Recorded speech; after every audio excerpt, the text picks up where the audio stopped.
Assalamualaikum warahmatullahi wabarakatuh. Kami dari kelompok 3 akan mempresentasikan hasil diskusi dari kelompok kami dengan tema audit atau auditor.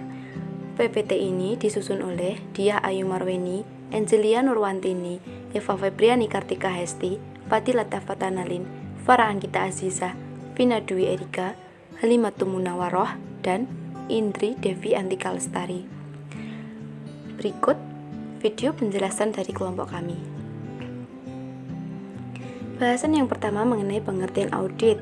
Audit adalah proses yang dilakukan oleh seorang auditor di mana untuk mendapatkan bukti yang akurat mengenai aktivitas ekonomi suatu entitas.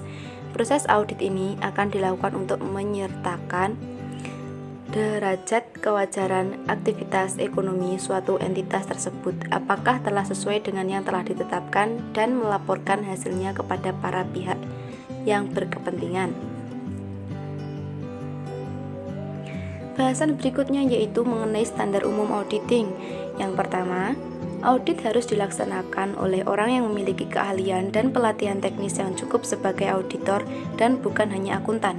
Yang kedua, dalam semua hal yang berhubungan dengan ikatan, seorang auditor harus bisa bersikap profesional dan juga harus bersifat objektif tanpa memihak. Dan yang ketiga, dalam pelaksanaan audit dan penyusunan laporannya, auditor wajib menggunakan kemahiran profesionalnya dengan cermat dan seksama. Berikutnya mengenai tentang tujuan audit. Tujuan audit yang pertama yaitu kelengkapan, untuk meyakinkan bahwa seluruh transaksi telah dicatat atau ada dalam jurnal secara aktual telah dimasukkan. Yang kedua, ketetapan, untuk memastikan transaksi dan saldo perkiraan yang ada telah dicatat berdasarkan jumlah yang benar dan tepat. Yang ketiga, eksistensi, untuk memastikan bahwa semua harta dan kewajiban yang tercatat memiliki eksistensi atau keterjadian pada tanggal tertentu. Yang keempat, penilaian, untuk memastikan bahwa prinsip-prinsip akuntansi yang berlaku umum telah diterapkan dengan benar. Yang kelima, klasifikasi, untuk memastikan bahwa transaksi yang dicantumkan dalam jurnal diklasifikasikan dengan tepat. Yang keenam, pisah batas, untuk memastikan bahwa transaksi-transaksi yang dekat tanggal neraca dicatat dalam periode yang tepat. Bahasan berikutnya yaitu mengenai fungsi laporan audit. Yang pertama, investor, untuk menilai kinerja keuangan dan posisi keuangan entitas untuk peluang investasi mereka. Yang kedua, pemerintah, untuk menilai kelengkapan dan keakuratan laporan pajak.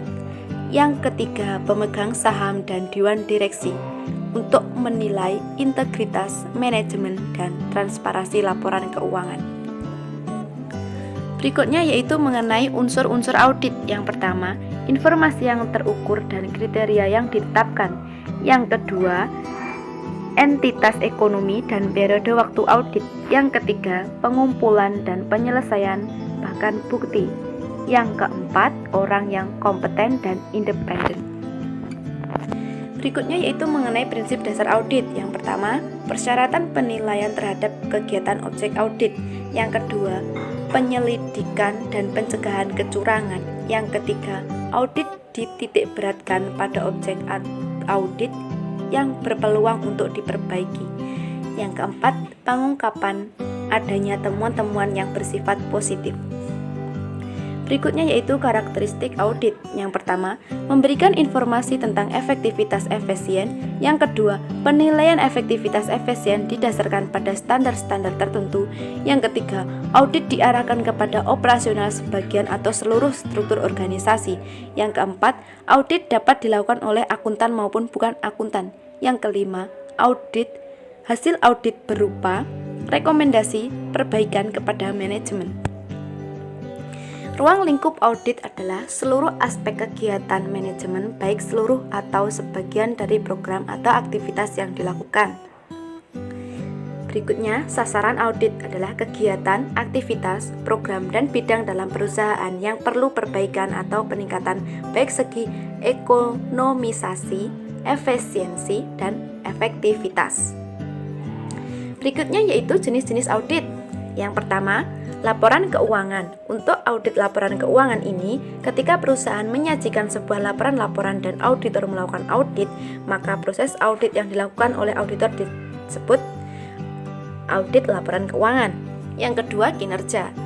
Audit ini dilakukan bertujuan untuk memperoleh dan mengevaluasi bukti-bukti yang ditemukan untuk mencapai tujuan yang telah ditetapkan oleh entitas. Yang ketiga, kepatuhan.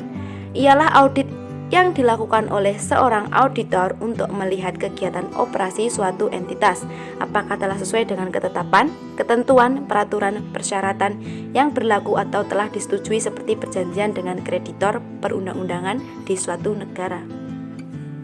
Berikutnya yaitu 3 golongan audit. Yang pertama, audit laporan keuangan atau financial statement audit. Yang kedua, audit kepatuhan atau compliance audit. Yang ketiga adalah audit operasional atau operational audit. Berikutnya, pembagian audit berdasarkan kelompok atau pelaksanaan audit. Yang pertama, auditor eksternal. Yang kedua, auditor internal. Yang ketiga, auditor pajak. Yang keempat, auditor pemerintah. Berikutnya, 5 jenis opini audit. Yang pertama, opini wajar tanpa pengecualian. Yang kedua, opini wajar dengan pengecualian. Yang ketiga, opini wajar tanpa pengecualian dengan paragraf penjelasan.